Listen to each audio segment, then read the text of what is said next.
Mic check. 1, 2, 1, 2. Can you hear me? Can you see me? YouTube, blink twice. Send me the sign. Give me the message. Here we are. Let me mute myself before I embarrass myself on this video. Yes, I see myself. Do you see myself? Come on, YouTube. Let me hear it. Let me get my settings organized here. And we will proceed with this live stream. How's everybody doing? Holy smokes. I was just on live last week, but it seems like a long time, definitely more than a week since we've last chatted. Let me go into my live settings here just to make sure we're kosher. Ooh, live viewers 12, great. Hi everyone, how you doing? Let's do a roll call here and see who, Janos, how's it going? Paradoodly, thanks for modding. Our great mod, Paris Aurora, hello. And hello to everyone else. Already 2 likes, great to see. Ashton Christopher, we see yourself. Nyan, what's going on? Parsa, what's up? Today's topic, hey, what's up, Randy? Good seeing you. Thanks for tuning in and thanks for your YouTube channel support. Today's topic is too many MCs, not enough mics. Who can name that group who dropped that line? It's a classic album. It's a classic song. Who can name it? No prize involved. Just who knows what I'm talking about? Old schoolers will know. Too many MCs, not enough mics. Exit the show like I exit the turnpike. Too many junior developers, maybe not enough jobs. That's today's topic. A job market that is flooded with junior devs. What can you do? We're not going to panic. This isn't a doom and gloom live stream. We're going to talk strategy. We're going to talk reality. And we're going to get some of your thoughts too. I hope you guys are doing well. Before we get into the meat of it, I want to welcome all my new subscribers. I had a lot of subscribers this past month and a half, especially. Banner month at RTC headquarters for just about every metric. So thank you so much for being a part of that.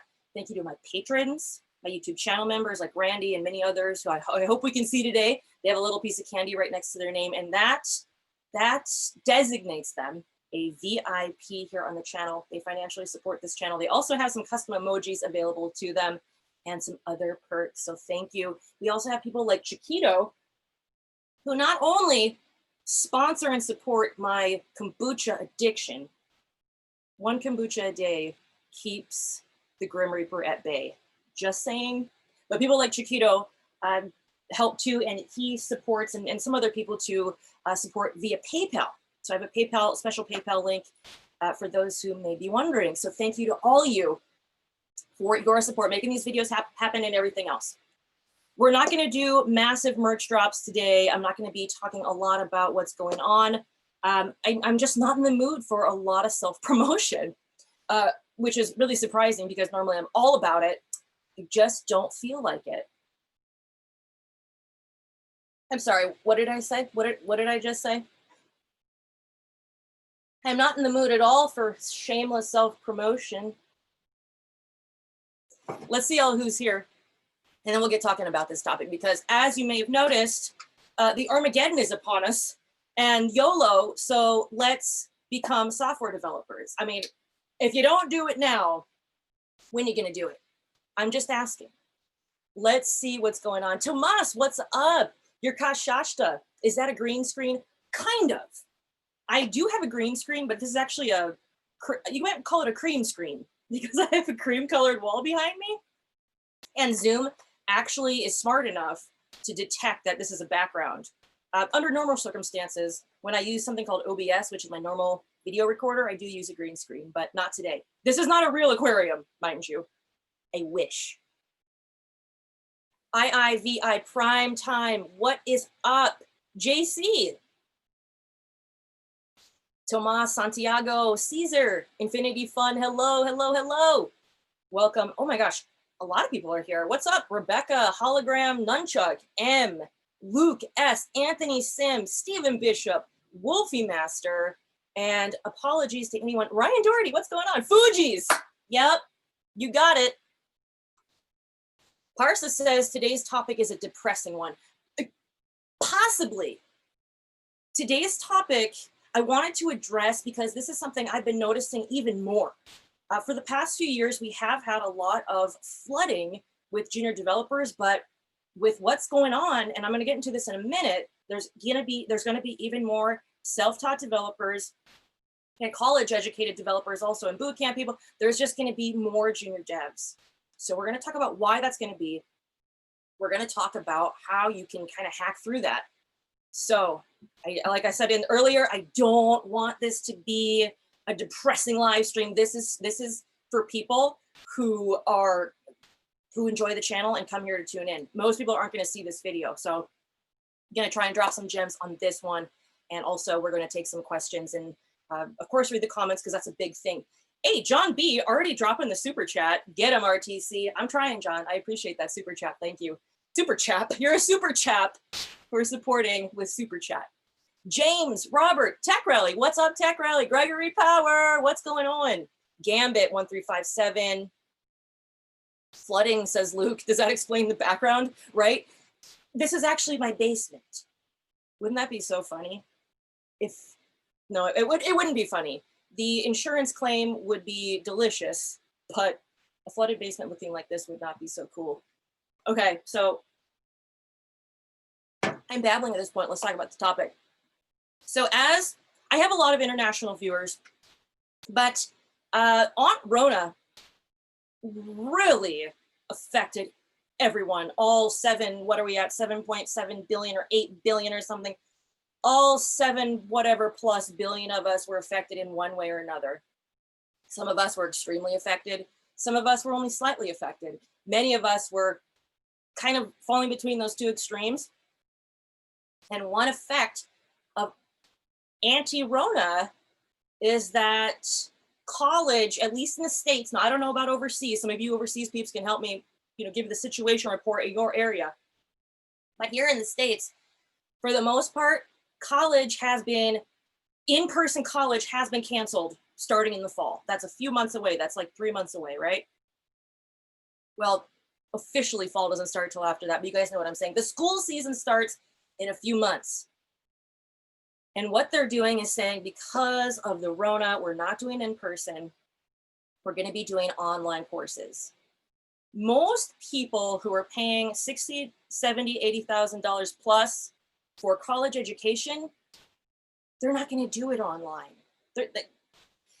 If you're a non-traditional student, like a stay-at-home mom or someone who's been out of the educational system for 10, 20 years or whatever, online is actually a really good option.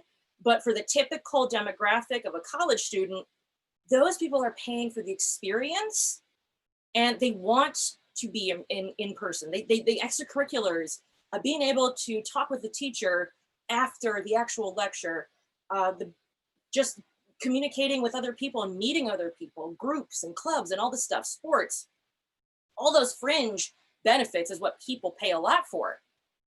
You might not even call them fringe benefits. They're pretty big, pretty tied into the whole college experience.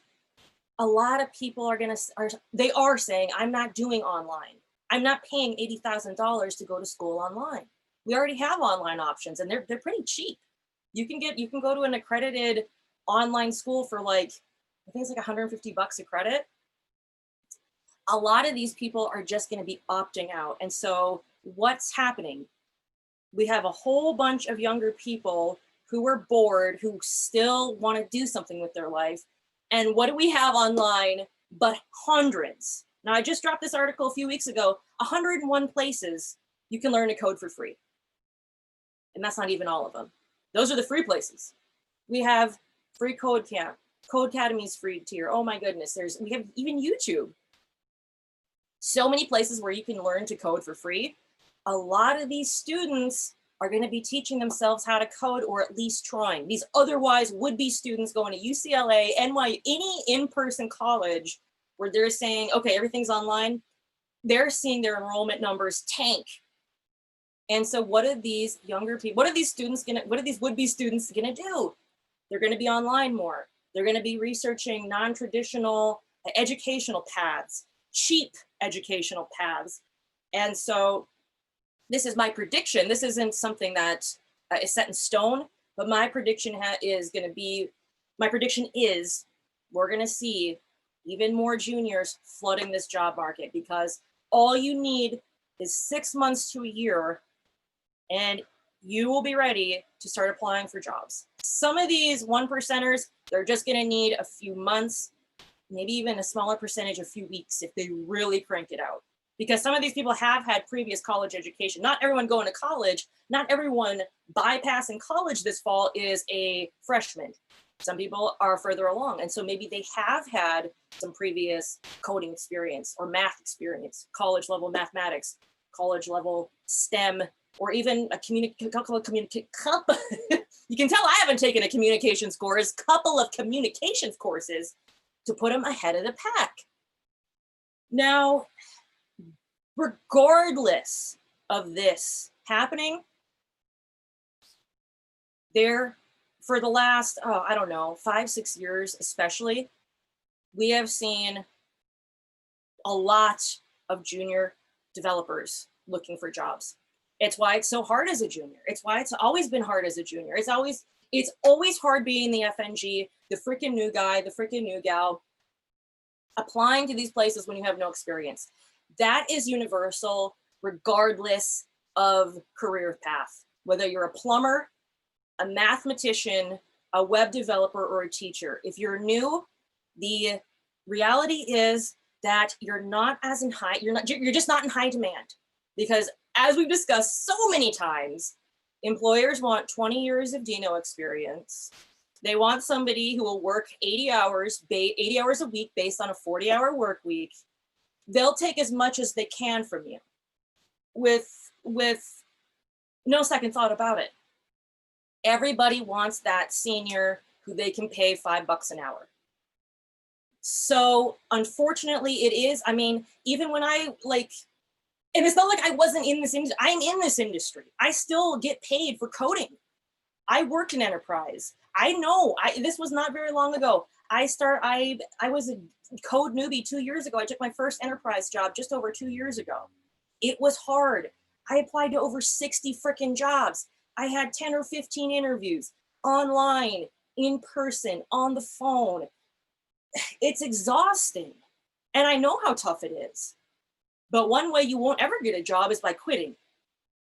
And I want to touch upon that just really quick, because even though this market, we're flooded with juniors, you're going to get rejection letters no matter what. No matter what. You could be the most perfect, delicious fit for this company. They're still going to say thanks, but no thanks.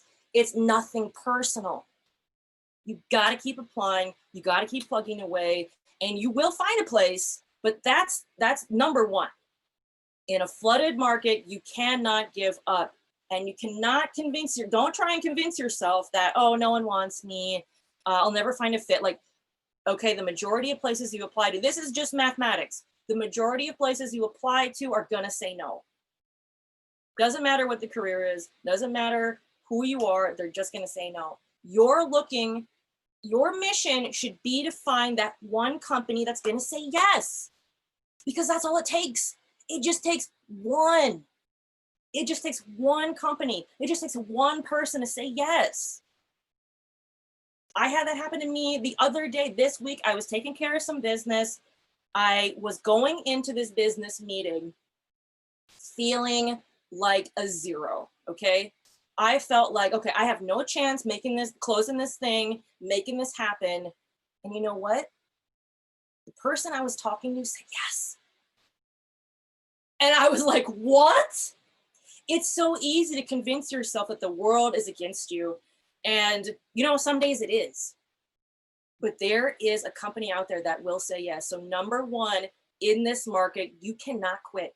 I applied to over 60 jobs. This was 2 years ago. This was before Aunt Rona and the end of the world and all this other stuff. It's tough. But one way to never get a job and never find out your full potential is to just flat out quit. You may have to reassess your technique. You may have to replan and redevelop your strategy. But you cannot quit. You have to persevere.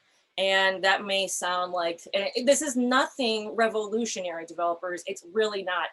But So many people get discouraged. I know how it is. Okay.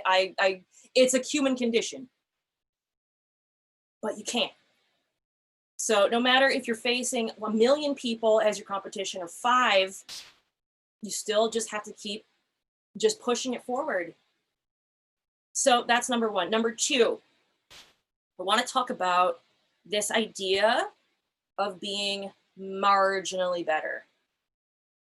Now, sometimes we think that we have to create these fireworks and be the best developer and be like, oh my gosh, this person developed a whole new JavaScript framework. I don't know how to do that. What am I doing here? We see it all the time on YouTube. And don't get me wrong, these people are smart, they're talented, they should be celebrated. All right. There's a reason people are talking about this stuff, because it's exciting. Most people aren't able to do that. But it's easy when we're by ourselves, looking at these videos, reading these articles, looking at these case studies and being like, I don't even know how to read a string, or, something simple. I don't even know how to write a function. There's always going to be somebody better than you, but it doesn't mean you have to blast yourself off, study discrete whatever, discrete algebra, discrete communication, insert technology, whatever. You don't have to study and do these things for 5 years in order to get a job. You just have to be marginally better than your competition. And let me tell you something. A couple months ago, I did a live stream. I reviewed like 35 web developer portfolios. I've reviewed, I do portfolio reviews. I do one-on-one consultations with people. Sometimes they ask me to check out their portfolio. So, I mean, at this point, I've probably reviewed between the YouTube videos and consultations, probably 100 portfolios. And I see patterns. One of the patterns I see is that people use their projects as cookie cutters. They have cookie cutter projects. And what I mean by that is they'll take like a Colt Steele course, that web developer bootcamp that has like 500,000 people enrolled. They'll do the project. The project in there is Yelp Camp. It's a really fun project. And they'll put it in their portfolio as is. And I see that I've seen this greater than 50%, greater than 50%. And right away, it tells me as an employer that this person didn't solve a unique problem. And so they don't differentiate themselves. And as I'm going through these portfolios, some of them start looking the same. And then many of them start looking the same.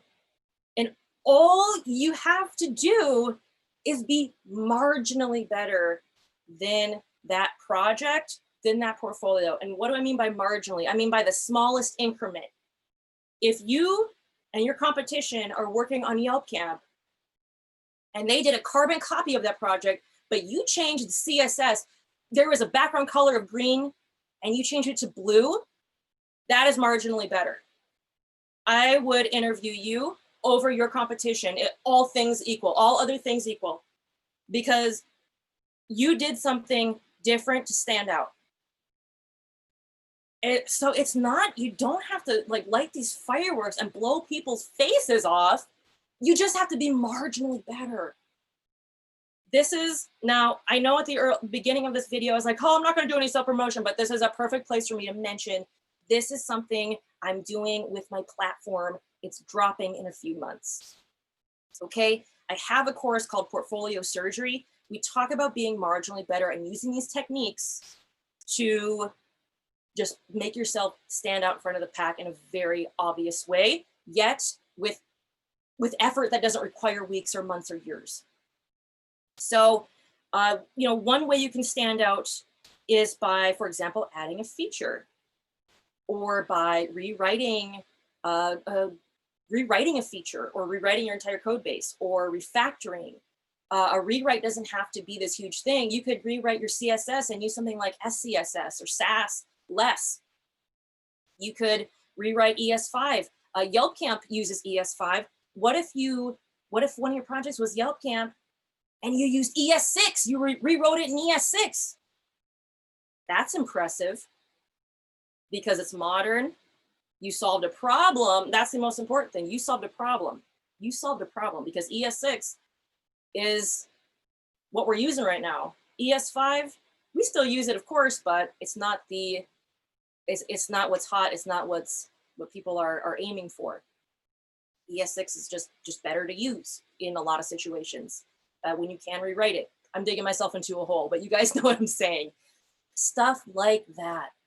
You just have to be marginally better. And if you can be a lot better, by all means, go for it. But I think a lot of people do get caught up in this thing where it's like, oh my gosh, Evan Yu, the creator of Vue, this front end JavaScript framework, I can't do that. Like, seriously, how am I going to do? You don't have to be Evan Yu. There's only one Evan Yu.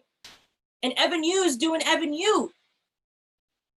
You have to take what you have and do something with it.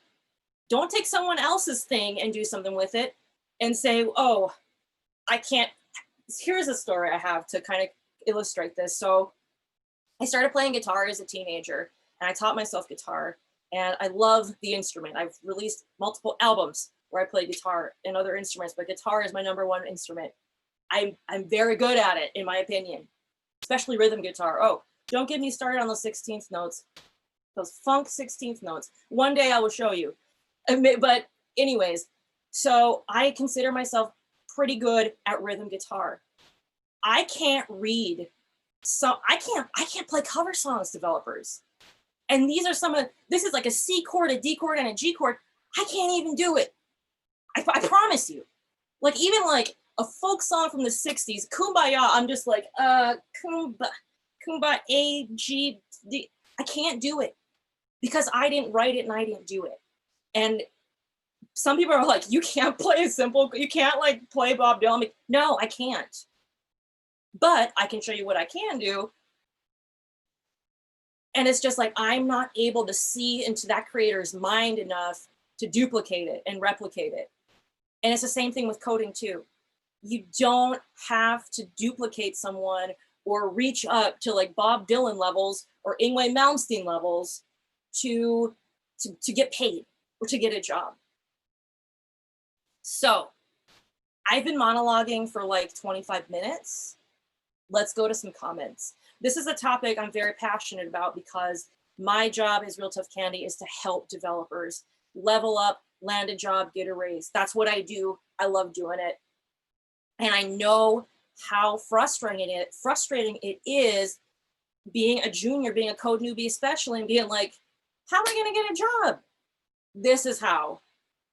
We're going to talk about some more stuff too. I'm not going to give every secret away, but I did talk about the 2 most important things. So even if everything's cut out right now and I have to cut it short, you guys have the most important stuff that I listed. Okay, let's go to the comments.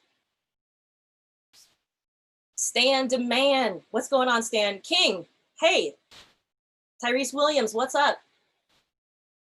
Tyrese said, talented is the word execs are after, not passion. You know what? I love that comment because let me tell you, Tyrese, let me tell you this. I'll be the first to say, I'm not passionate about software development. I grew up with we didn't have the internet at home when I was we didn't get the internet till I was 14. And even then it was kind of dubious. But I loved it. I loved the web culture. We talked about this in another live stream about old school web and how really, the culture is just so much different. And I don't get that teenage or early 20s excitement logging on and checking stuff out nowadays, because I use the computer now. I use the web for my business and for other business. It's taking care of business. And I do use it for other things, but primarily it's a business tool. And that's the curse of being an adult, I suppose. But as far as having a passion for building projects, I just don't have it. I'm passionate about really good food, like really good. Like, some people are shocked to see my grocery bill, but I like the best. I like organic. I like organic proteins. I like organic fruits and veggies. I like kombuchas. I like fizzy water. I like that stuff. I'm passionate about that. I'm passionate about nature. I love nature. I love bird watching. Oh yeah. Judge me, developers. I love bird watching. I love getting out and seeing nature and being with nature. I just it's beyond a passion. I have to have it. I am not passionate. I will not lose sleep over that's not true. Sometimes I have lost sleep because I was annoyed. I really enjoy it, but as far as being passionate about it, that's just not me. And I'm doing just fine. And so are many other people. And I think that is, I'm so glad you mentioned that, because that is something you do hear a lot from other people. And so, because there are a lot of people who do believe that you have to be passionate about it. So first of all, what is passion? And second of all, if you do have that passion, how do you express it? So who decides how you even express passion? Because I express my passion for good food by going out and buying it and cooking it. From the outside, that doesn't look like passion, but to me it is. So who are the tastemakers who decide what passion is in software development? I don't know. But you don't have to have passion to succeed at all. And like you said, talent, AKA, and that word is kind of loaded too. I would say, so this is, in my opinion, I would say problem solving. Execs might be looking for talent, but I think people who are doing the hiring managers and senior developers and stuff who have a role in the hiring process and the interview process, they're looking for problem solvers and good communicators. And good communication does solve problems. So it does all come down to problem solving. Problem solvers get paid, end of story. But you don't have to be passionate about it. If you are, great, because I get really excited about it too. There are some things I really do love about it that I really do enjoy. But as far as like having like a passionate relationship with code, that's not me, Chief. Josium14, what's up? He says, same. I get a huge gratification after finishing a project, but software development is no passion of mine. Right. Like, this is the thing that was funny to me too. When so at my first enterprise job, it was a senior role. I was a junior. It was my first job. I was very stressed out. It was very stressful. And I worked very hard there. And after those 8-9 hours, the last thing I wanted to do was work on a personal project. Okay, I was so exhausted. When you're actually working behind a computer, your eyes get fatigued, your mind is blown. You just want to go home and like, I don't know, smoke a pine tree or something. Like just get with nature directly, just like, or sniff a pine cone. I don't know. I'm not the person to go home and work on a personal project. This is just me now. I'm not, if people want to do that, good, that's great, but I can't. There was too much. Plus I was tutoring and doing consultations. So I was working after I got home. And then to do like a personal project with a new technology, dude, I just couldn't do it. I'm just not the person. Let's go to some of these comments. Hey, Lorna Roberts, what's going on? Lorna says, needed to hear that about passion. I really like the brain exercise of coding, but my passion lies elsewhere. Still want to be a developer though. And that's just it. Totally. When people, here's the other side of this. So some people say you have to have passion. And then I hear other people who say, I'm only in it for the money. And I'm just like, oh, I don't know. I don't know. Because if you're only in it for the money, why are you spending 6 months to a year to 2 years to 3 years to 4 years plus of your life learning this when you can go be a bartender and make more your first year? Am I yelling? I'm yelling because I'm worked up. When people say I'm only in it for the money, my thought, I haven't said this to anyone's face. This is what I think. I think, why didn't you just go be a bartender? Some of these bartenders, developers, and I'm in the Midwest, okay? $300 a night, $400 a night, it's pretty good money. Cash, it's pretty good money. And guess how long it takes to train to be a bartender? 3 hours. If you don't know how to make a mojito, what do? Hey, Tommy, what's in that mojito? You just yell out and you get trained on the job. So when people, you're not going to get most of us are not going to get six figures their first year in. And that's just a fact. Unless you're in New York City or San Francisco or maybe Toronto or British, whatchamacallit, Vancouver. Vancouver is mad expensive. It's crazy. Unless you're in 3 or 4 cities, as a junior developer, your first year, you're not making six figures. Eventually, yes. 6 figures is kind of the standard once you're in a couple years, regardless of location, whether you're down south, up north, out west, out east, Antarctica. Once you're in for a few years and you've proven yourself, then yeah, 6 figures, you'll be just fine. But that first year, I think what I'm saying is I think you should at least enjoy it a little bit. Otherwise, if you're doing something you hate or you're doing something you don't really like, why don't you just make it easier on yourself and go get a better job? Even something like a trade, like plumbing. Plumbers get paid good money. And a lot of that training is on the job. So you're getting paid to learn, which is the same thing for software development. But you can get to work. You can get to the actual job site as a tradesman or tradeswoman much quicker. I was looking at some, especially if I won't get into it, but yeah, the trades is a different topic altogether. But I don't know.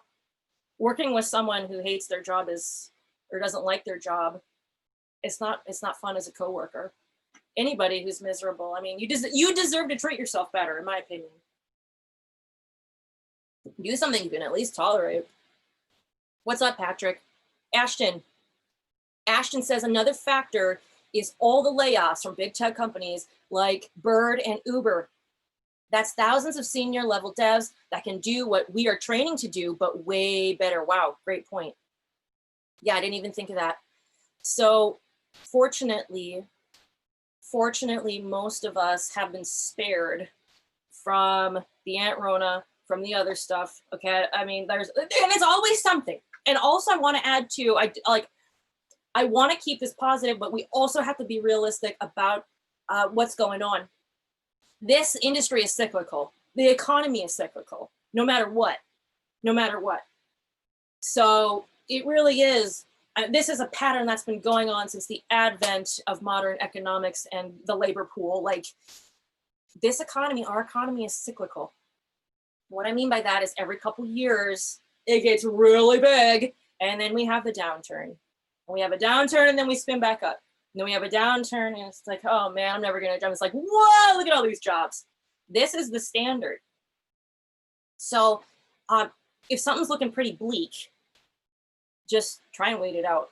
I know that's may sound kind of glib, but what I'm saying is nothing lasts forever, especially in software development. But that was an interesting point because, like that person said, sorry, I forgot even who said that thing about the senior devs. Ashton Christopher, a company is going to pick a senior 10 times out of 10 because we talk about that thing about being marginally better.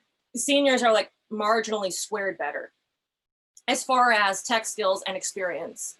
So that's just, yeah, they're going to get scooped up. The thing that sucks about being a senior going into like a mid-level position is that it can be kind of, no one ever wants to drift backwards. That's one of the worst things that can happen in your career is like, you work 5 years, 10 years to make senior dev, and now like you have to take a step back. Like I have not even seen that in my circle. I'm sure it happens, but I have seen in other careers where people are fired or the position is eliminated, and they have to take a salary cut, like sometimes a pretty significant one, and it sucks. Those are people's livelihoods. Those are people's lives, and once you start making money. This is true even when you're broke. You get used to a certain way of living. So it's like, so for example, if you're broke your whole life and all of a sudden you're making money, it's like, wait, I can actually afford to go to the co-op. I can actually afford to buy things I want to eat rather than rice and beans for the next 12 years.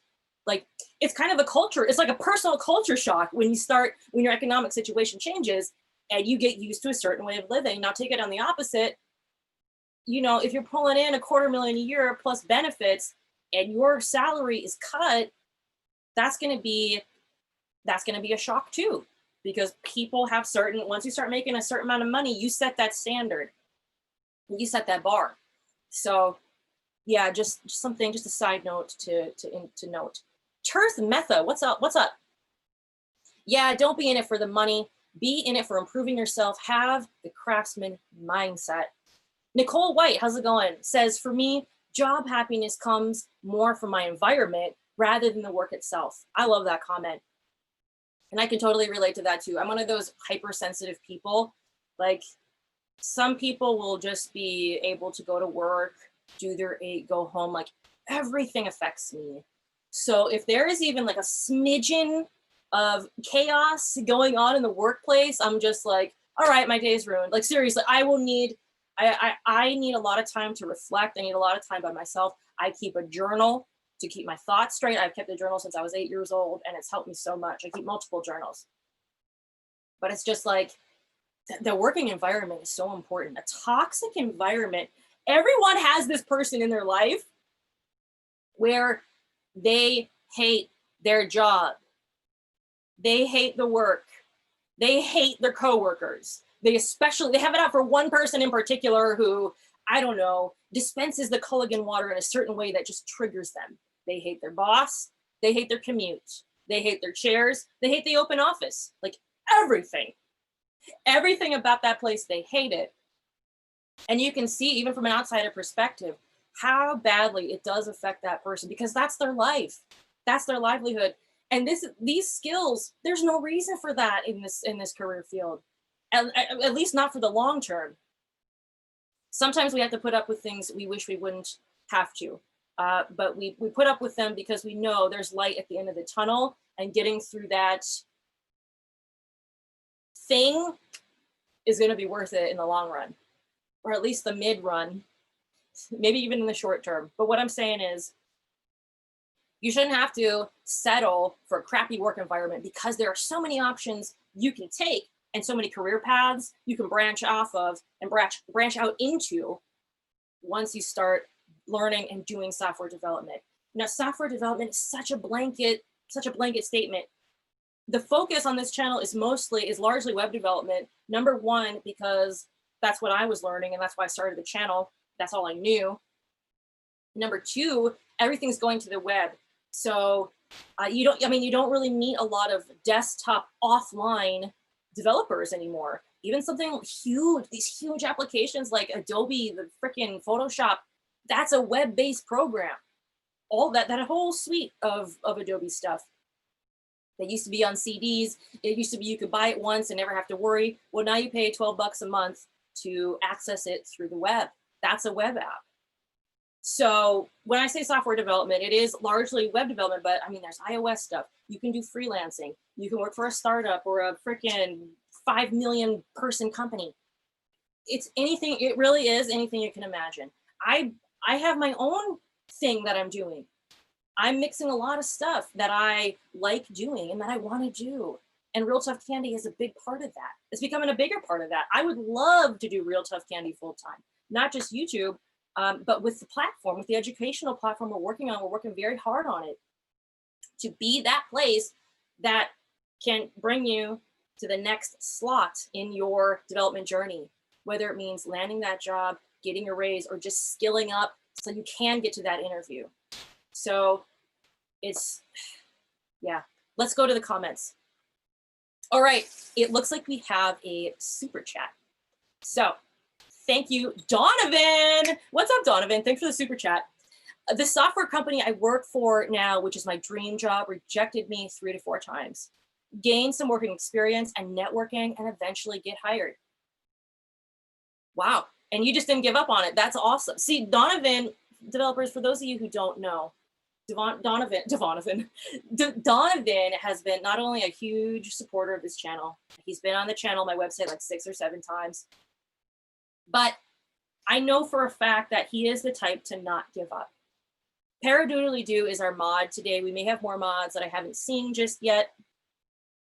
Paradoodly shared that interview that I did with Donovan. A lot of people have seen it, but many others haven't. And if you want to get some insight, if you want to know what it looks like to not give up and finally get rewarded for that perseverance, check out the interview with Donovan. self-taught developer, and he spills the tea. He is not shy about sharing information, about sharing his struggles and going through his life and his developer journey. Awesome interview.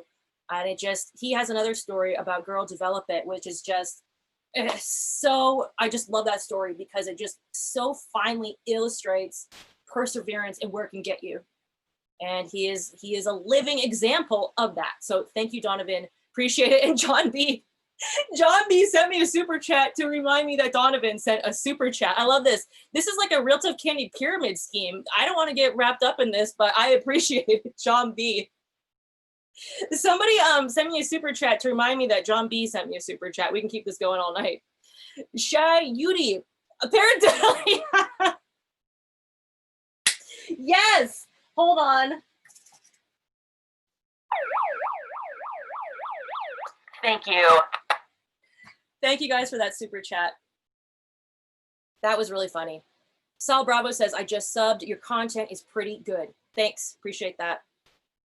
Let's see. Shai Hudi said, it's amazing how natural foods are now a luxury. Non-GMO is the only way to go. I agree. You know, I have been a proponent and I won't say advocate because that's just not true, but for myself, I've been wanting to eat non-GMO and healthier since I was like 16 and researching, you know, what they actually put into some of this food is just really sad.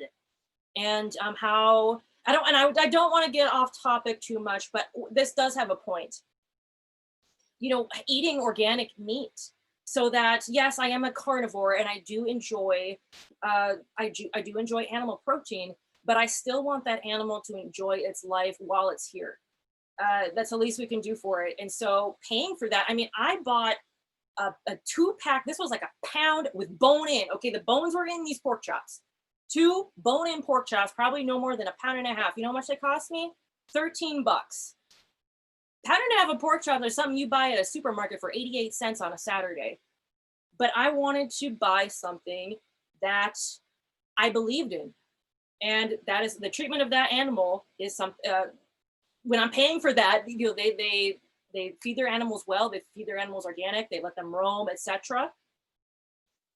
With whatever livestock animal, that's something I believe in. That's something I want to support. And now that I have the money to do it, I'm going to do it.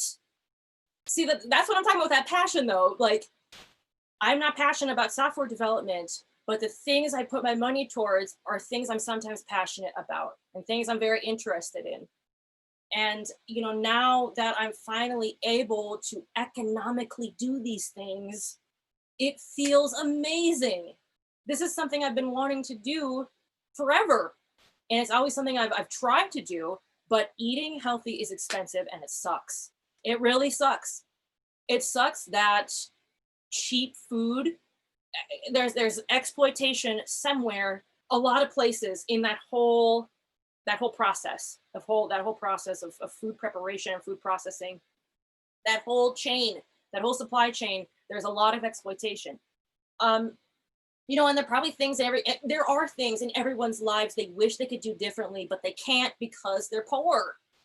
I've been poor most of my life. I've made poor financial decisions. I've been chronically underemployed for most of my 20s, etc. I could go into it, but I don't need to. Most people know what I'm talking about. But now that I'm in this industry, I said this has to work. This has to work. Otherwise, what am I gonna do? I'm just gonna be a cog in the machine, and I'll just be misty-eyed, looking through the fogged up freezer section in the co-op, looking longingly at these pork chops because I can't afford them. But guess what? Now I can. I could go and buy every friggin' pork chop in that co-op and not think twice about it. That's why you can't give up on this, developers. Yes, the market's flooded. Yes, we have hardships. But what's going to happen if you don't do it? You're going to be in the same spot. You're going to be in the same spot. And I know all too well, I could sit here until I'm blue in the face and talk about all those things. Like, trust me, I don't want to get into it, and I'm not gonna. Just know I have been completely and utterly broke. I have been completely and utterly broke. I joined the military because I was so broke. I joined the military because my other option was lying face down in a ditch. All right, if that gives you any illustration. Let's get back to it. Paradoodly doo, thank you for that super chat. So funny. Juju 5000, what's up, Juju? Bought a quarter of a cow for the first time. Hope to never go back. Interesting.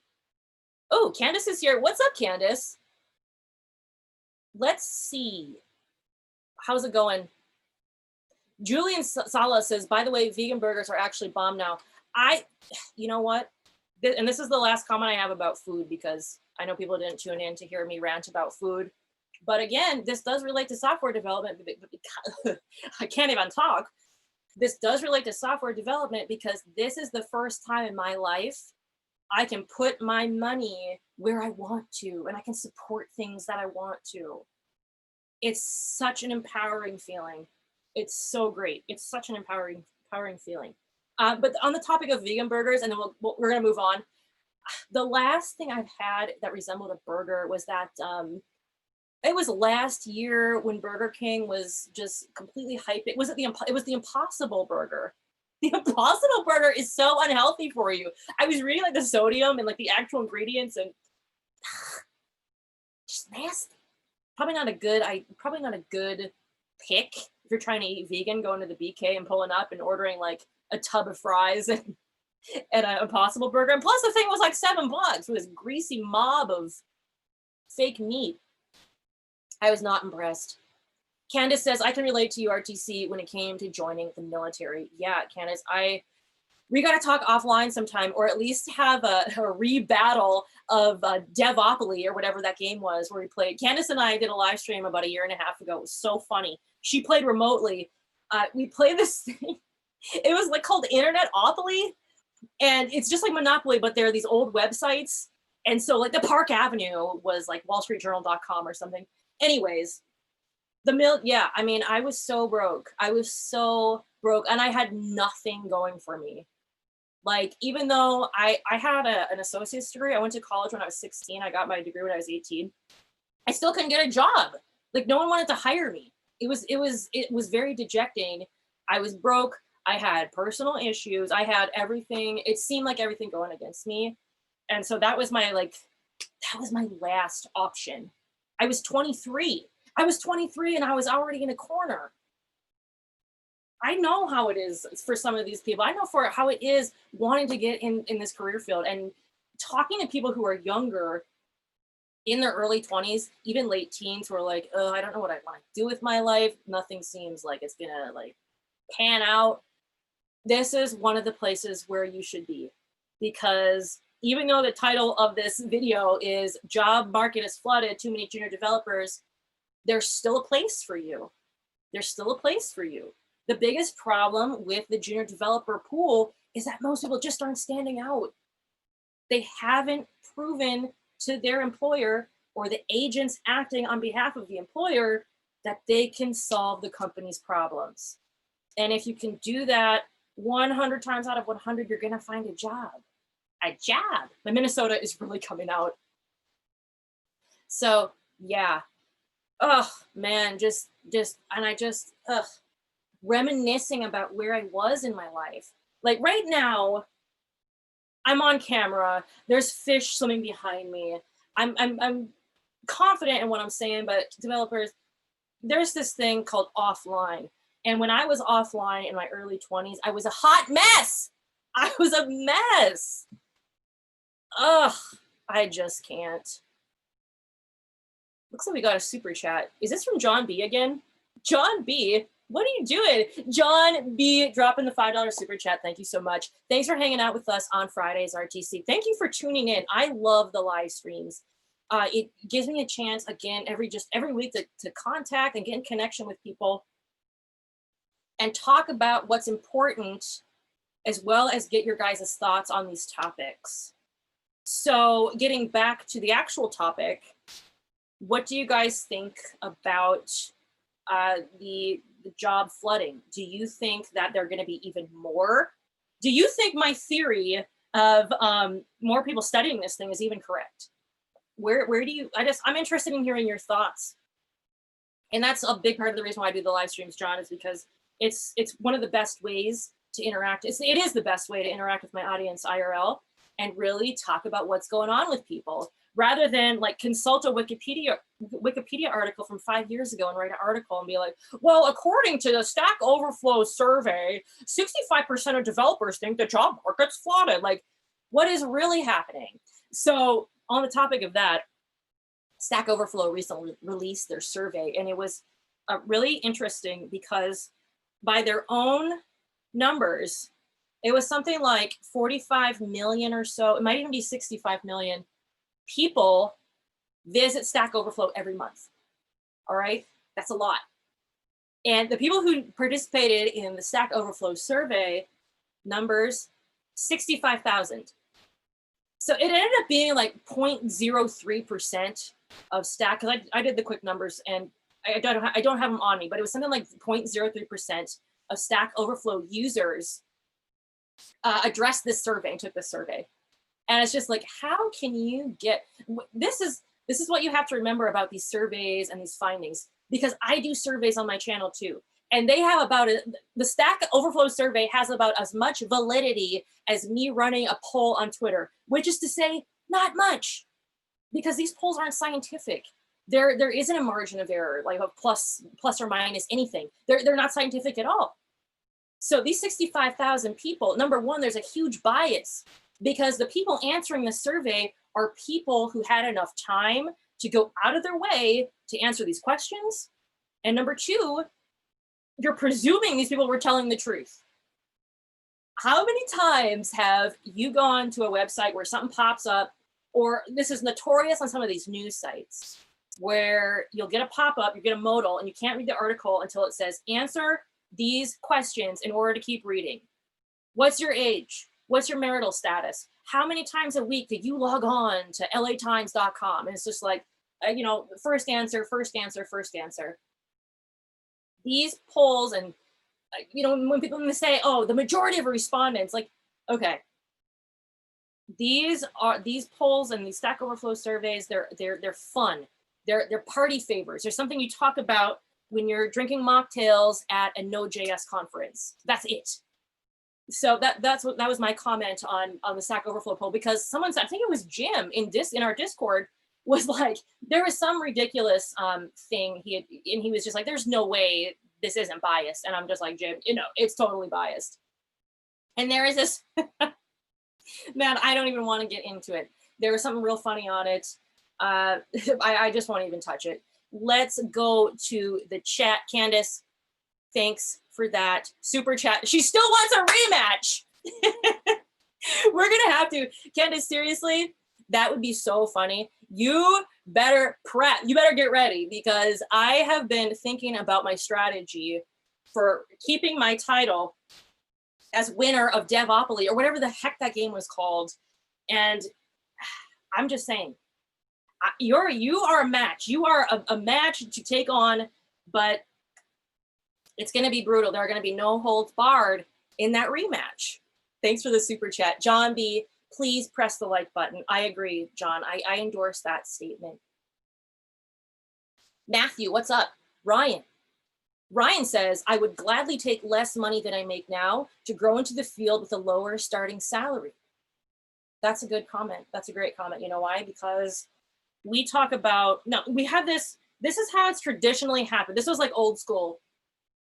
You work for a company for 10, 15 years, you get your annual raise, you get the benefits, you get comfortable. It's hard to get fired because they love you. You've been with the company for so long, you're well on your way to retirement. Those days are over. The best way to get a raise in this career field is by switching companies.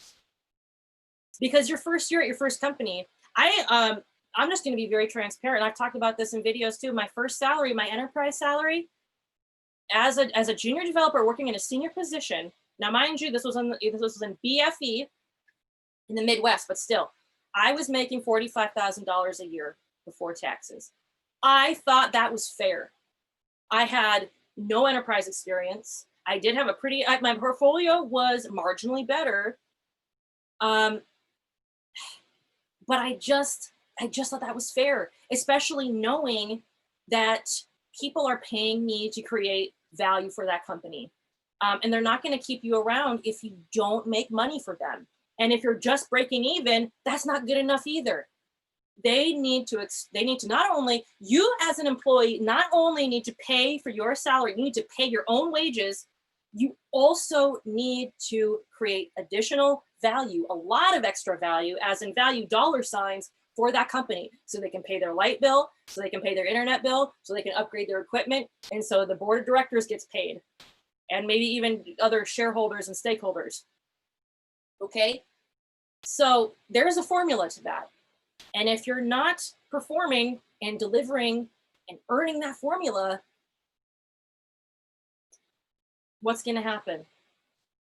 So, and I just knowing that 45K, I said, okay, you know, I do good that first year, I'm going to be golden. And now I work for myself.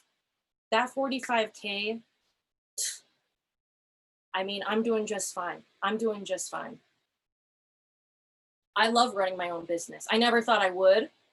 I thought I would be doing like freelancing stuff, all freelancing, but that's just a part of my income stream. I have various things that I do with my business. And it is awesome. And it's not an overnight thing. I've been trying to teach myself how to code. I started this whole thing around 2014. I first got the seed planted. The mustard seed was planted somewhere here. I don't know if it was like in the prefrontal cortex or where, but it was 2014. Okay, I'm going on 6 years. I'm going on 6 years. And some of those years, I had no idea what I was doing. 2014, 2015 was very spotty. 2016, I was still working for the Postal Service. I was working these lame-o jobs while teaching myself how to code. I started freelancing. My first year of freelancing was an absolute abject lesson in the dark side of humanity. It sucked, but I didn't give up because I knew this is what I do. I find people who don't have their lives together, or who on the outside, who according to my eyes don't have their lives together, but yet they're making 6 figures. They're making millions. It's like, how are you doing that? And I say, okay, if that person can do it, okay, they're partying, they're doing drugs, doing all this crap. I don't do drugs. If they can do it on drugs, why can't I do it? And so that's the motivation I use to keep myself going. I also go to other sources and more positive role models to model my business after and model my learning path and all that. But if it's one thing to get me like, okay, this is ridiculous, I need to be making more money. Because if this person can bring in 50K in a month and they're doing coke on the back of a toilet, how am I not there yet? So it's just something to keep me. That's just my device. That's just my device I use to push myself forward. And whether or not it's your first year in here, or you've been in here multiple years, we all get frustrated. We all get fed up. But this industry as a whole has been really good to me. And it's really good to a lot of people too. So let's go see what these comments are all about. Candace says, bring it on. Oh, we will. I gotta DM you one of these days, Candace. We'll get that set up. I am so excited. Chiquito, what's up? Chiquito says, hi, RTC. I just tried to send you a $5 kombucha, but Google won't take PayPal. Man, sorry, Chiquito. You're here in spirit, though. Don't worry. I don't know. Let me see if I can. Hold on. Ladies and gentlemen, this tantric turmeric kombucha has not been opened yet, okay? Fresh. Let's. Oh, did you guys hear that?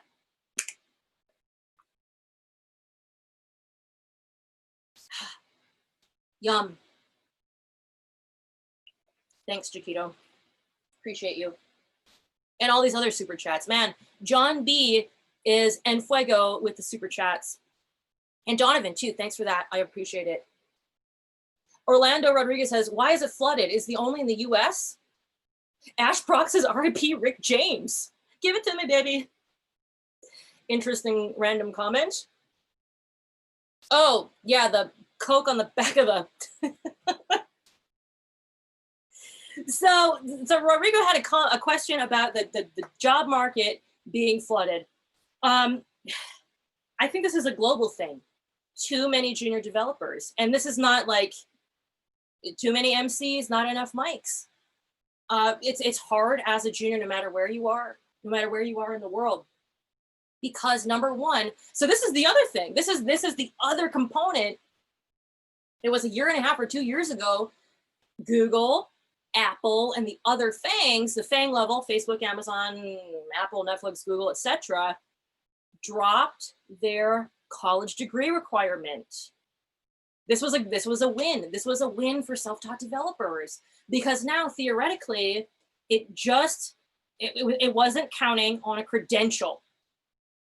Your employment status was not related to a credential that you may or may not have been able to afford. So it's somewhat leveled the playing field. I mean, don't get me wrong, it's really hard to get a job at those things because everybody wants to work there. You have to practice data structures and algorithms that you will never use on the job for months. I've reviewed many of these tools. Algo Expert, great tool, by the way, if you're trying to land a FANG job. I did a review of that a few weeks ago, kind of blew up, has like 30,000 views. These tools are like a lot of, and then it illustrates the point too. So many people, there are 30,000 people who searched Algo Expert or are at least interested in Algo Expert. Algo Expert is only for people who want to work at a FANG. You won't find 30,000 people watching a review of a tool that helps you land a job at a 5-person startup in Des Moines, Iowa. There are, and that's something else I want to mention too. There could be 20 million developers in the junior developer job pool right now, or in the junior developer talent pool. Not many of them are going to be applying to these jobs that are outside of major cities or outside these even larger cities, just point blank. If you want to open up your opportunities, be more flexible, because I know I absolutely understand some people just aren't able to move, whether it's a family obligation, financial things. I totally get it. But if you are able to relocate, consider it. You only have to dedicate a year, and then once you get your foot in the door, you can do anything. I was in my enterprise job for less than a year, and I'm doing things that are just like light years ahead of anything I ever thought possible. I had developers, the world is on the brink of extinction, at least from an American standpoint. Like, when you see these photos and Aunt Rona and all this crap, I mean, what more? I mean, I'm sure there's going to be something else.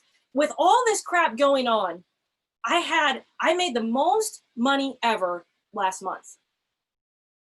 I mean, it's incredible. That is the power of this career field, because it transcends current events. Unfortunately, because of current events, there are a lot of people who won't be going back to work ever. With this career field, it transcends any problem. Not any problem. I might even say any problem, but it transcends these problems that we see. We have been just bombarded with terrible news. We have been bombarded. And I gave up reading a daily newspaper a couple years ago. I had a student subscription to the New York Times. I canceled that mofo in like 2014. I just couldn't take it. It is such a mind manipulation, and it's a distraction. Not to say that there are some serious things going on at all times in this world, but you got to remember there are a lot of people and a lot of organizations that are trying to manipulate your time, and it's taken away from your dream. Even with this Aunt Rona thing, I got caught up in the numbers, and it's just like, listen, what can I do? What can I do about something happening 500, 1,000 miles away? I can really do nothing about it. I'm gonna stay tuned to what's going on in my local area. But aside from that, what good is it me reading about something happening in Washington? And love to Washington State. I have a few people, Bite Size Magic, Jim, and a few other people there. But like reading about these stats, what's the benefit? How is this anything going to just push me forward in any way. It's not. It's a total time suck, and it's depressing, and it messes with your mind. Same with social media. Donovan is another, bringing him up again. He quit Facebook a couple of years ago. He said it's the best thing he's ever done. Like one of the best things. And he'll never go back because it's just so toxic. It's terrible. So I don't know what else to say, developers. This is a career field that transcends your direct surroundings because we have the web.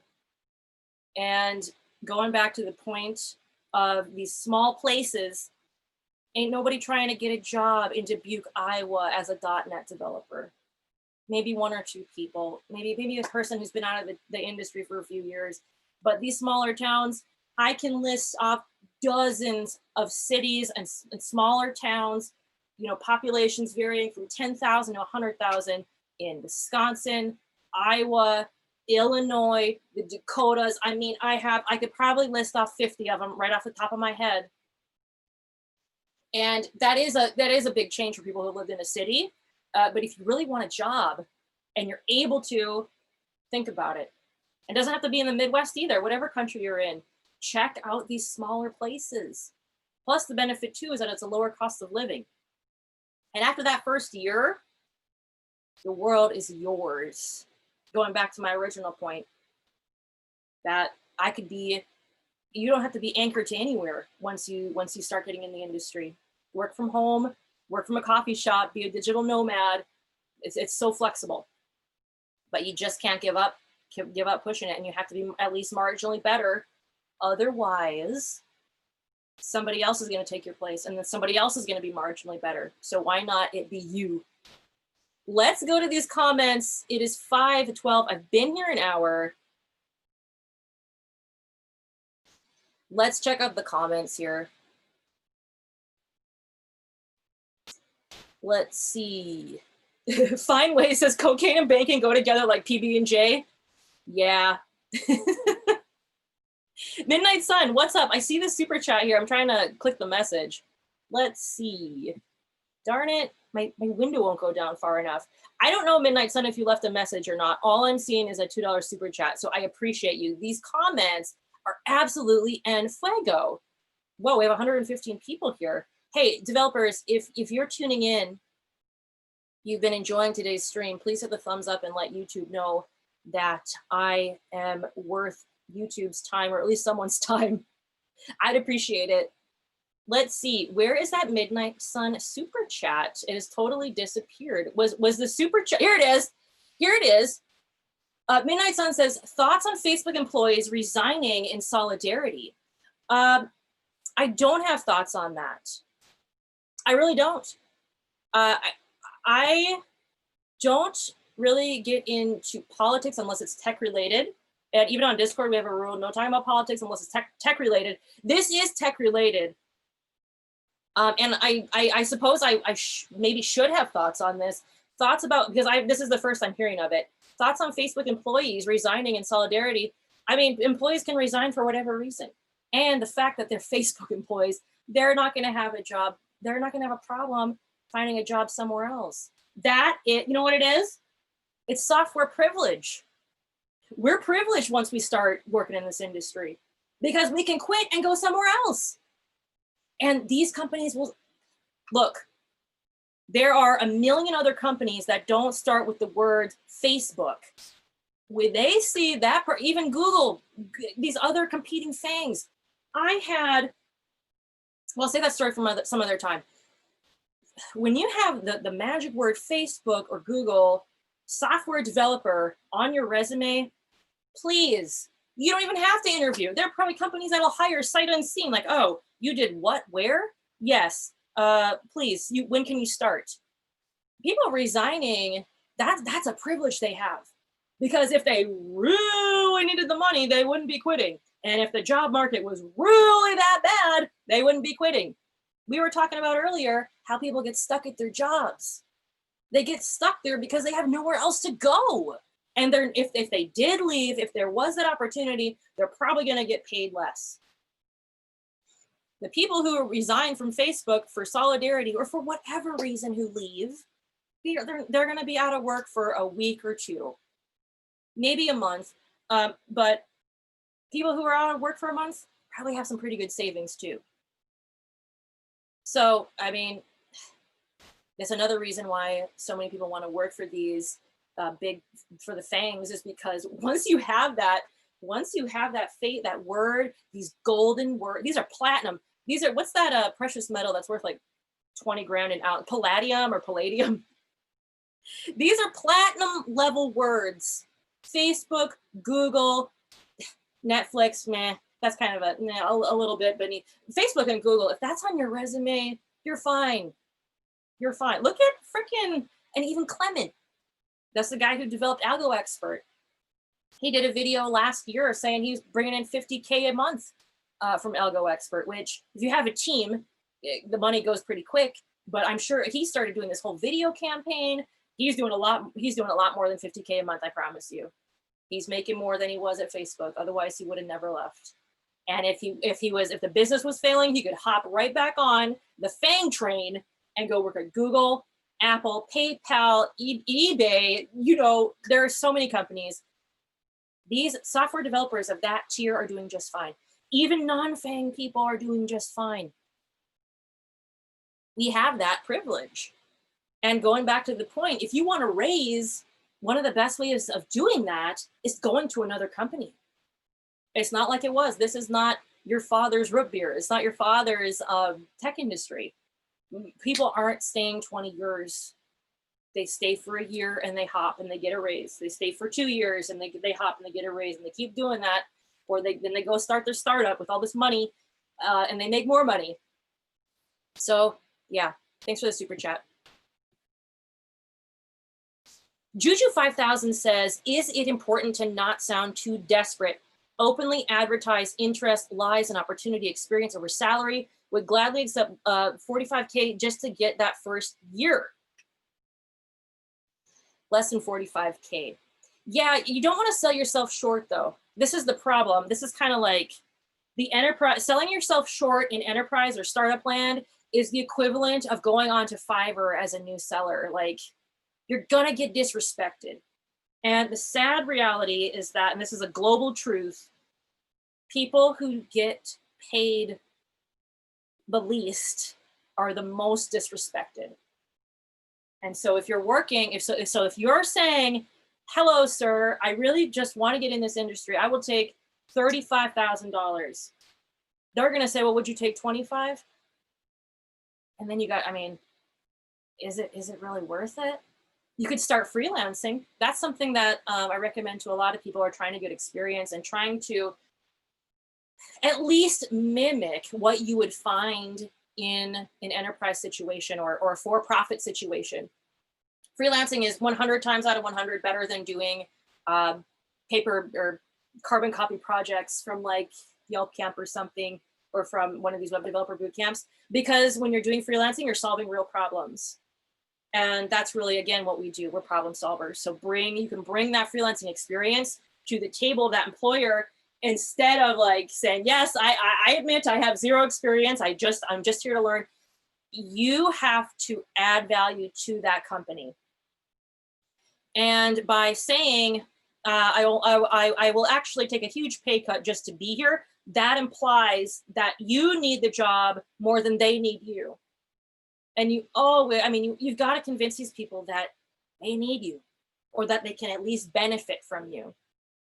So, I mean, that's a good question. I don't know if it really helped. I don't think it answered your question, but I hope it helped illustrate that there is a risk when you settle. You should always try and get the most you can out of an employer. I know that's hard for a lot of people because negotiation is just so awkward. Like, I don't like it. But I also know that I have bills to pay. And I also know that I have dreams I want to fulfill. That's the other important thing, is that have a plan. Now, easier said than done, right? But think about where you want to be next year. Think about where you want to be in 2 years.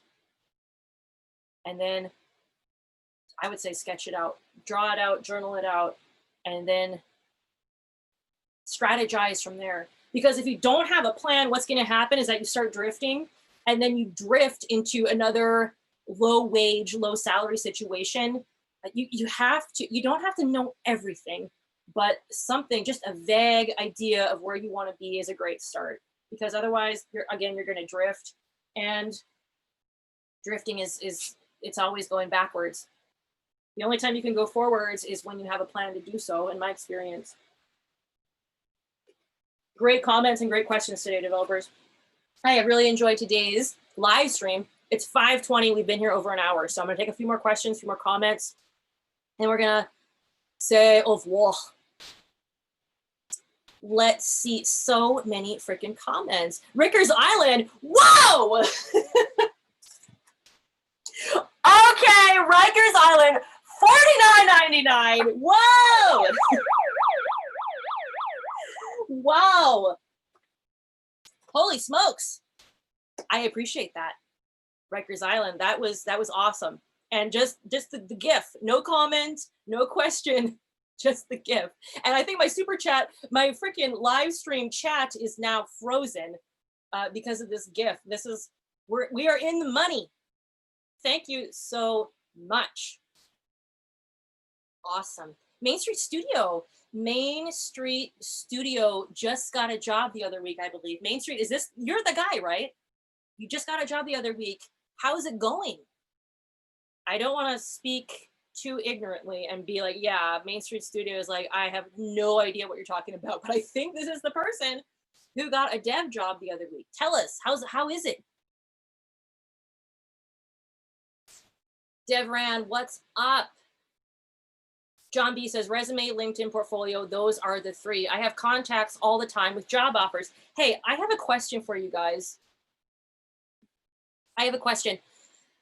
Do any of you use LinkedIn Premium? So I'm not out to find a job. I love what I'm doing with my business. I have no plans on going back to work for somebody, but I had an offer. It's like a VA thing, a veterans thing, where they're giving away LinkedIn Premium for vets. And I'm wondering if I should even sign up for it, because I have a LinkedIn right now that I don't use. But like, do you get to do the courses and stuff, or what? We gotta have some LinkedIn. We have to have some LinkedIn Premium people here. Is it worth it? I don't even know if it's worth clicking on the link. I was just curious.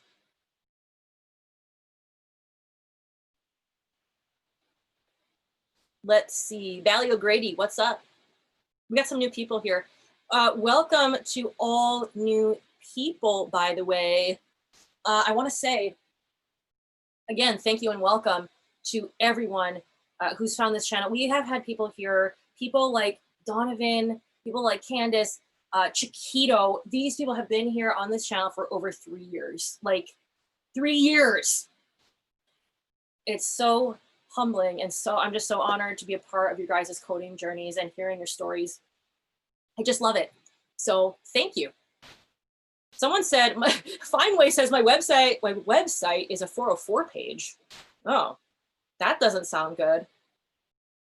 Maybe it is good. Maybe that's the aim. Matthew Reddit says, hopefully ex-Facebook employees will go work for a non-toxic employer. Yeah, and I know, I haven't worked there, so I don't know.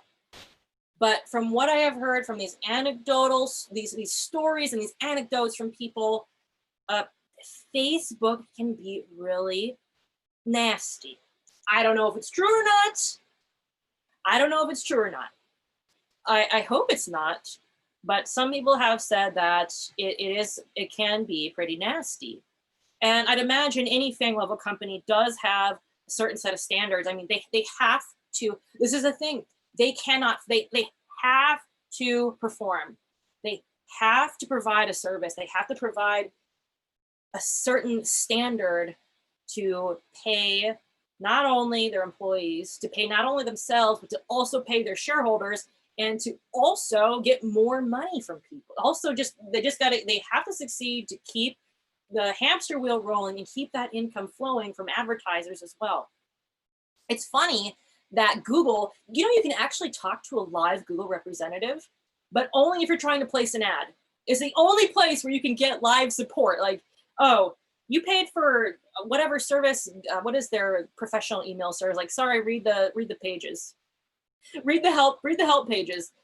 Oh, you don't know how to set up an ad? We would love to help you. Give us a call. It's like, what? You can actually talk to ad specialists on Go. That's how they make their money. And they need to keep making more. I don't even know where that comment was going, but you just got to keep pulling in the money. Finally says, Google, I know, has a direct referral system, but the selection process is very selective. I'm sure other companies have a similar system that are far less selective and require less on-site interviews. Yeah, Finally, like for Google, Facebook, you're going in 4, 5, 6 times. Sometimes even more if they just want to mess with you or aren't quite sure. But you're doing, so you're, and this is this process lasts weeks and months. So they fly you out there. First, they're probably going to do a phone screen. They might do multiple phone screen, maybe full phone interview to just go that extra mile. But you're going out there for a set of interviews. So they interview the first time to make sure you're not a psychopath. You know, and even if you are, they may still consider you if you have the skills. I don't know. But they want to make sure, you know, you're a real person. You say who you say you are. And then you come back for a technical interview. And then you come back after that. Sometimes, a lot of times, from what I've read. I mean, again, I've never done the process. I've only read about it and talked to people who have done it. It's a multi-interview process. And even then, you're not guaranteed the job, even if you go back for more interviews. And they do that when this is something a lot of people talk about, so I won't bore you with it, just to say that this is the standard because they can. Because so many people want to work there. This is their way of culling the herd and filtering out those hundreds of thousands of people. Again, Clement, the guy who created Algo Expert, this was last summer. I think it was last summer. I could be wrong, but this was many months ago. He said he was pulling in $50,000 a month from Algo Expert. This platform is just for people who want FANG jobs, just for people training and studying for the data structures and algorithms portion of the technical interview. That's it. That's all it's good for. The annual license for that product is $99. And I think at the time it was $80. So do the math. Thousands of people every month just with that product. Or is it hundreds of people? Whatever, my math sucks. But I mean, by now it is certainly thousands of people, because I know I've seen his video promotion. Like I've seen the Algo Expert ad run on various creators' videos. I've seen it everywhere. There are so many people who want to work for these FANGs that they have to have, not that they have to, but this is what they've chosen to do. They've chosen, and people say these interviews are broken, and I totally agree. But how else are you going to filter these people? How else than to say, okay, jump through the following hoops. If you really want this job, if you really want to work for us, you will figure out not only how to identify a palindrome in a string using Java, actually use your own programming language of choice as long as you use a whiteboard, but you also should be able to design Twitter or the antithesis of Twitter or something. Something that is not, it is a paradox, so that it's a massive thing you have to design, but it's also not, never anything you'll do by yourself, let alone at that company. So this is the broken way they've set up to interview software developers. The vast majority of us, thankfully, will not have to go through that gauntlet and go through those challenges. But I can tell you right now, with my interview, I interviewed once. It was a conversation. We talked about my portfolio. I asked them about what they do. I explained my background. I talked about a little bit of my freelancing. Because these companies outside of the Bay Area, outside of New York City, and these hot tech hubs outside of even Austin, Texas, and I'm sure outside of, tech hubs in these other countries, outside of those tech hubs, ain't a lot going on. There aren't thousands of people applying for Ma and Pa's Tech Enterprises Incorporated in Dubuque, Iowa. And I remember, so once I got comfortable in my position working for in this enterprise job, I was able to participate in interviews because we were looking to hire another person, another web dev. And I got to participate and ask questions, and that was just such a great experience. But even though we went hard, we advertised on Indeed, we advertised locally, we advertised everywhere. Not everywhere, but enough. We advertised enough. And we'd get like 3 applications a week. Nobody's trying to move to BFE, but there are opportunities. And even in like larger cities too, that's not like hot tech companies. Most developers I know who are self-taught didn't have to do a technical interview, because that's a hoop usually reserved for the FANG level companies. And these technical interviews with Java, with data structures and algorithms, you will never use them. You will never use them. Data structures and algorithms, in my opinion, are critical. They're very important once you get to a certain place in your career, especially, and it really depends on the code bases you're working on too and what you're developing. Excuse me. They become more relevant as your time goes on and as you grow in your career. But right off the bat, knowing how to reverse a palindrome or like reverse a string, these silly challenges are just such a time sink, and they're an opportunity cost. Juniors have to spend more time trying to figure out these problems because people in mid-level and senior positions, they've been exposed to more patterns rather than actual specific implementations of these trivia questions. So seniors and mid-levels, they can solve them a little more efficiently. They're still a waste of time if you're never going to use them. But what I'm saying is that for juniors especially, these types of trivia problems are really detrimental because it's a time cost. There's an opportunity cost there.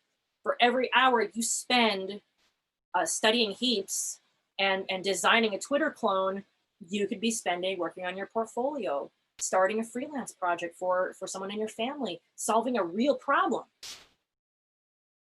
So yeah, developers, I appreciate you. Mackenzie Owen says, just tuned in. Can you give me the gist of the past hour? Mackenzie, we were everywhere. We were everywhere. I'm going to be doing some timestamps. I'm gonna go out and enjoy the night. It is it's a little hot, but I have to get outside. And when I get home, I'll be doing some timestamps for this video. All right. I know there's a lag on this video of like 20 seconds. So if I just like sit here and drink in silence, hopefully it'll catch up and I won't end the video before. So, you know, I'm not caught off guard. I'm just going to shut up. I want to thank everybody again for tuning in. I love these live streams. Today we talked about the junior web development market, the junior software development market, flooded with devs. I think it's going to get even, I don't want to use the word worse. I think the job market is going to get even more flooded now that we're seeing people opt out of going to college this fall. So we're going to be looking at some online alternatives, some cheaper alternatives. What better thing than the thing everyone's talking about, learning how to code. Probably a lot of game dev, probably a lot of broken-hearted game devs we're going to be seeing too. That's a really cutthroat industry. We will see in the coming months. I need to check something though, because according to my calculations, Fineway, thank you so much. Yes, thank you so much for that super chat. Fineway dropping the $5 last minute super chat. I appreciate you. Also, Rikers Island with the $49.99 super chat. Holy smokes. Thank you for that. Much appreciated, Midnight Sun. Shout out to Candace. Rock on. Thank you for the super chat. She still wants that rematch with Devopoly. We're going to do it. Don't think I forgot. We are going to get to it. It is going to be so. And now that I have 30,000 subscribers, I hope 1,000 people show up for that live stream. It's going to be so fun. John B. Paradoodly do. Thank you. Donovan, thanks for the super chats. We have so many great questions and such a great audience. Developers, I just love hanging out. I know I said it a million times. I'm going to shut up. I'm going to let the stream catch up, and then we're going to have an awkward sign off as I sip my kombucha. All right.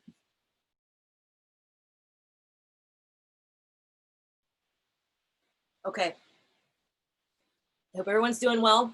I'm going to be dropping a Codecademy Pro review either tomorrow or Sunday. It's an interesting platform. I actually did, I signed up for it and I was exploring it, and I am excited to share my thoughts. Take it easy, developers. Have a good night, and I'll see you in the next video.